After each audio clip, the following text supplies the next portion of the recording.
this used to be a slow time of year for Alabama football, but it's not. I mean, there's always something to talk about now. And so we're kind of gearing up towards spring practice. As you assess the spring practice, what are you looking forward to seeing the most?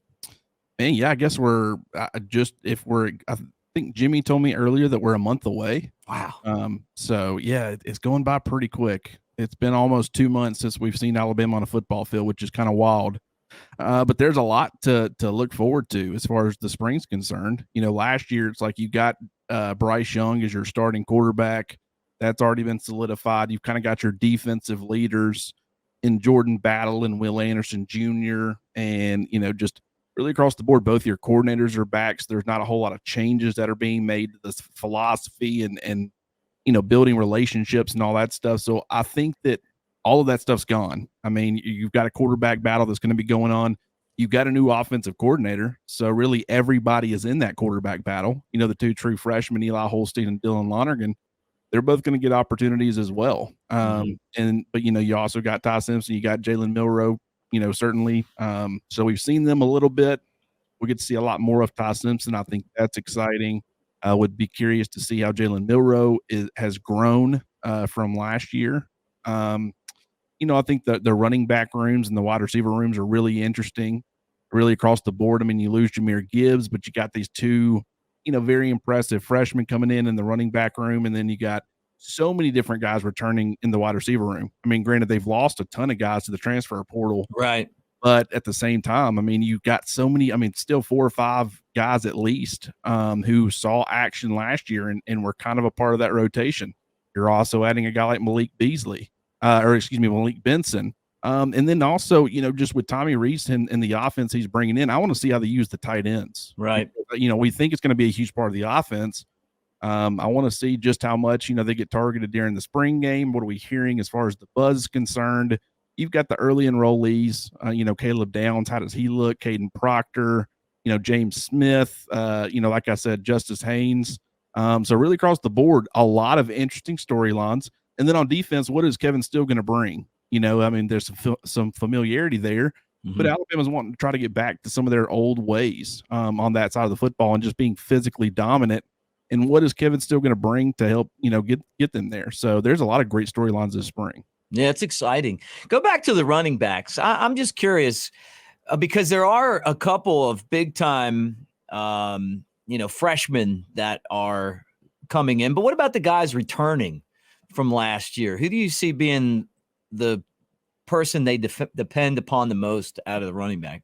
Well, that's what's so interesting about the running back room to me and why I'm fascinated to see how it ends up shaking out, because I really think there's an argument that can be made for pretty much all these guys, like all 5 of them. I do think that Jace McClellan is going to be the lead back. I think he's going to be the first guy out there. He's going to be your starter.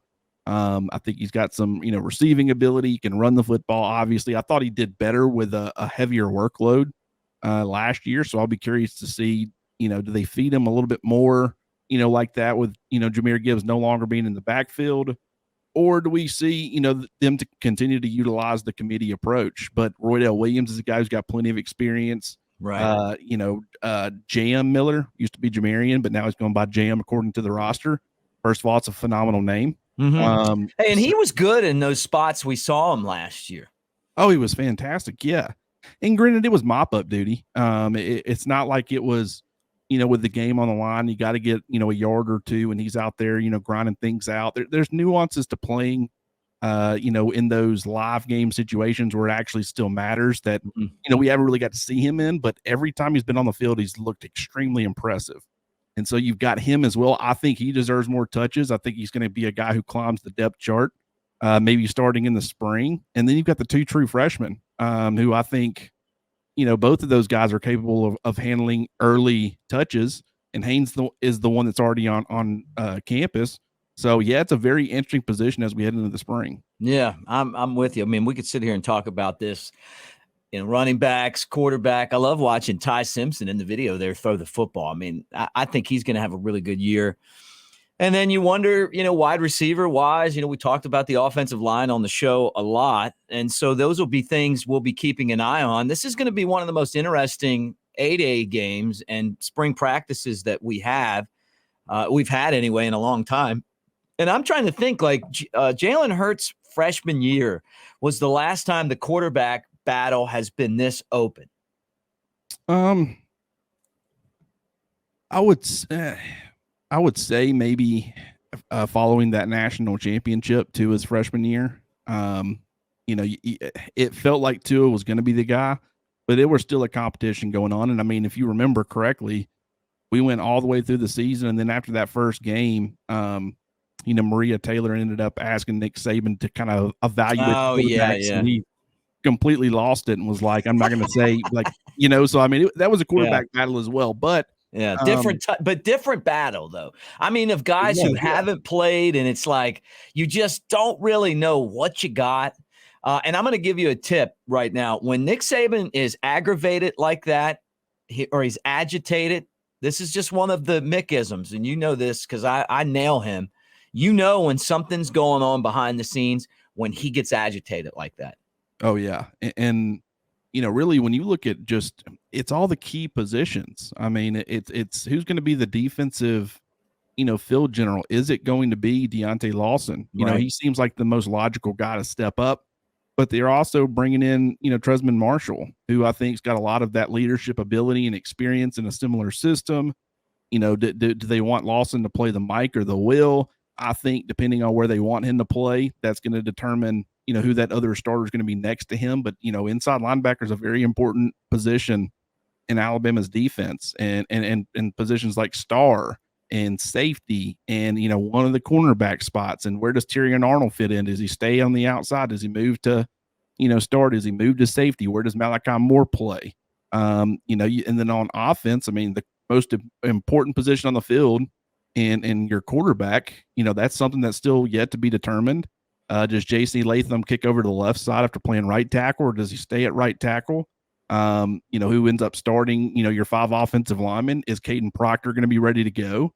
Wide receiver, running back. So just all these different positions. And then you got new coordinators mixed in there as well. You got, all these different offensive minds who have been brought in to help, right the ship on offense. How does it all come together? It's just going to be a very fascinating spring. Yeah, I cannot wait. I mean, I'm as excited about this spring as I ever have. And I mean, a lot of questions are going to be answered, and that's if Alabama's going to be able to maintain this dynasty status. And I'm looking forward to seeing what Nick Saban and his staff are able to do with all of this young talent and guys that are going to have an opportunity to play that different years they might not, but this year they're going to have an opportunity.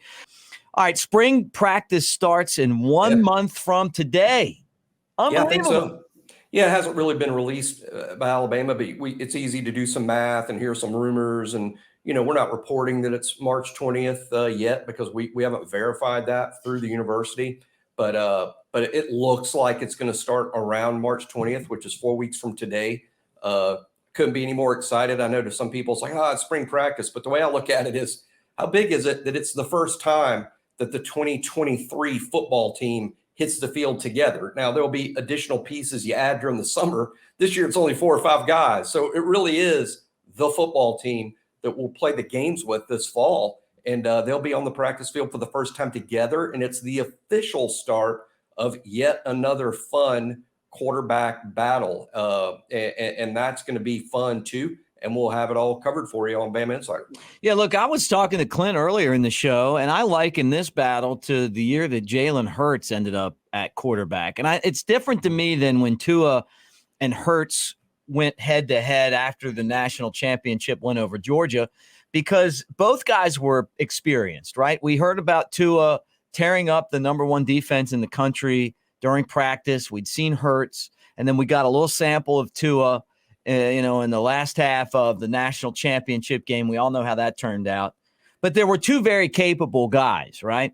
This year, I'm not 100% sold on Jalen Milroe's ability to throw the football. We don't know. We haven't seen enough Ty Simpson, although I'm hearing kind of the same things I heard when Tua was in practice, that his ability to throw the football is going to be tough for defenses to stop, and that he can read defenses probably more like Mac Jones than Tua, right? So it's going to be interesting, but I don't know who's going to be the quarterback. Right. Well, I look at two different quarterback battles at Alabama under Saban in terms of comparing it to. I think it's a little bit, or even a lot like, as you said, the Tua versus Jalen battle in 2017 and 2018, and particularly 2018 when Tua beat Jalen out, in the spring and summer, coming off the national championship. It's similar in that way, Mick, because you could sort of say that Jalen Milroe's skill set and his game is similar to Hurts Right. at the same stage. Jalen Milroe today, sort of like Jalen Hurts as a sophomore and junior at Alabama, sort of similar skill sets, both deficiencies and assets. And whereas Ty's game is sort of similar to Tua's, natural passer, 5-star coming out of high school, all the hype. We hadn't seen as much of him as we've seen of the other guy. So in that way, it is a lot like Tua Jalen, but actually it's also a lot like the battle in 2011 between A.J. McCarron and Phillip Sims. Oh, wow. And I say that because while neither Ty nor Jalen is similar to A.J. or Sims, that was the last time we had a battle at Alabama where we really hadn't seen either kid very much. I mean, neither one had been a starter. Phillip Sims hadn't played in games at all. A.J. had played very little in some garbage time. And they had a true battle in the spring, summer, and fall. I remember back then I wasn't in the media. I was able to go to a couple of practices. And I remember at one practice thinking Sims was ahead. And then in another practice thinking AJ was ahead. Right. And then talking to sources, and it sounded like Sims was ahead. And then it sounded like AJ was ahead. And then you go into the games and what happened. I mean, in the first game, AJ played part of the game and Sims played part of the game. And they used that first game as kind of like the final battle. And in it, apparently AJ had moved just ahead. And then AJ played the whole game the next week at Penn State. And that's when you knew AJ had sort of won the job. But you didn't really know until game two, really, that it was going to be McCarron. This battle reminds me of that. Again, not that the quarterbacks are analogous to AJ or Phillip Sims. It's just that this is the first battle since then where really we haven't seen a whole lot of either kid, and anyone can win it. When it was Jalen versus Tua, Jalen had already quarterbacked the team to 2 national championship appearances. Tua had already, at the end of 2017, had won a national championship game with a big throw. I mean, both of those kids were more proven going into 2018, where, you were going to be comfortable with either one. This is just a different situation where we're not sure because we haven't seen Milroe or Ty win multiple games, although we have seen Milroe, he basically is 2-0. He did most of the heavy lifting in that Arkansas game, even though Bryce started it. Yeah, look, I was thinking like Hurts' first game. What was it? Cooper Bateman started the game against USC. Yeah, Blake Barnett, actually. I think Blake Barnett. Yeah, it was Blake Barnett. That's right. Another Right. guy that has disappeared in the annals of recruiting and then played, and then we never saw him again. And then Hurts took over, but I wasn't sure with either one of those guys what we were going to get, And so I guess that's why this one, I don't really know what to expect here. That's a great point. And it is a lot like that because no one had played. We hadn't seen Barnett yet. We'd seen Bateman very, very little and had not seen Hurts at all, who was a true freshman. As we sit here today, Mick, I mean, who knows what's going to happen. As we sit here today, I think Ty Simpson's going to win the job. So do I. And I think the battle is going to look like 2011. Yeah. Or even 2016, the season you bring up, where I don't know that it's going to be completely obvious to everyone before Middle Tennessee as to who's going to take the first snap. And it might not be settled much like 2011 until week 2, until you play Texas, like who's going to be the guy. I would think or hope it would be settled, at that point. But I think it could look like 2011 in that way. Yeah, it's exciting. I can't wait. Look, just to wrap it up, I can't wait for practice. I can't wait for the 8A game. This is going to be one of the best that we've had in a long time, just because there are unanswered questions and there's a ton of talent over there. Hey, guys, thank you so much for watching. Make sure you subscribe here to the Bama Insider YouTube channel to keep up with all things Alabama football, and hit the bell so you get notified every time we go live and post new content.